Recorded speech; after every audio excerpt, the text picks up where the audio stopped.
On fixe ici une application petit f de E dans grand F et on considère alors l'application f' qui a une partie A de E lui associe l'image directe par f de A et l'application f étoile qui a une partie B de f lui associe l'image réciproque de B par petit f.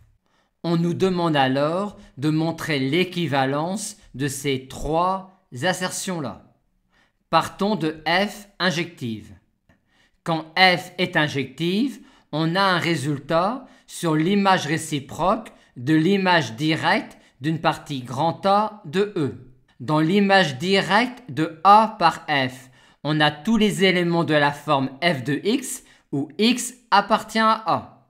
Aussi, par définition même de l'image réciproque, on a toujours que A est inclus dans l'image réciproque de l'image directe de A par f. Et quand de plus f est injective, on a même l'inclusion réciproque.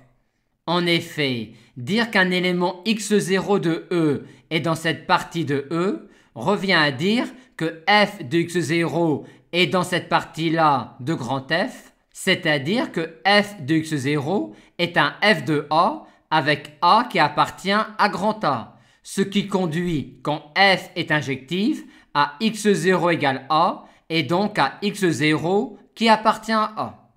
Aussi, quand f est injective, on a cette égalité ensembliste-là pour toute partie A de E. Or, cette quantité-là n'est rien d'autre que l'image de la partie A par l'application f étoile rond f'. Aussi, dire cela revient à dire que f étoile rond f' est l'identité sur les parties de E. On en déduit alors que f' est inversible à gauche, ce qui montre que f' est injective, et que f étoile est inversible à droite, ce qui montre que f étoile est surjective. Ces deux implications-là sont donc montrées. Montrons maintenant cette implication-là. On dispose alors d'une fonction f' injective qui agit sur les parties de E. Aussi, pour montrer f injective, on va raisonner comme classiquement.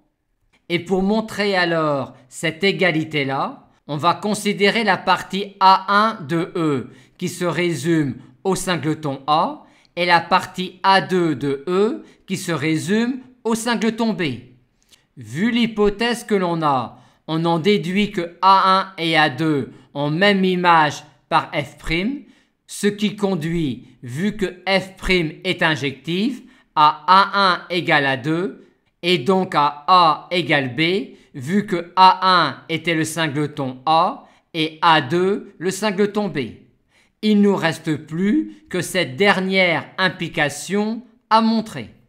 On a comme hypothèse que f étoile est surjective.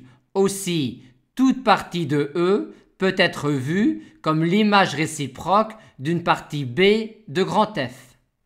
Et considérons alors comme partie de grand E la partie qui se résume au singleton petit a, où petit a est un élément quelconque de E. Comme f étoile est surjective, il existe une partie B de grand F telle que le singleton A soit l'image réciproque par f d'une partie grand B de grand F. Ceci signifie qu'il existe une partie B de grand F telle que petit a soit le seul élément de grand E dont l'image soit dans B.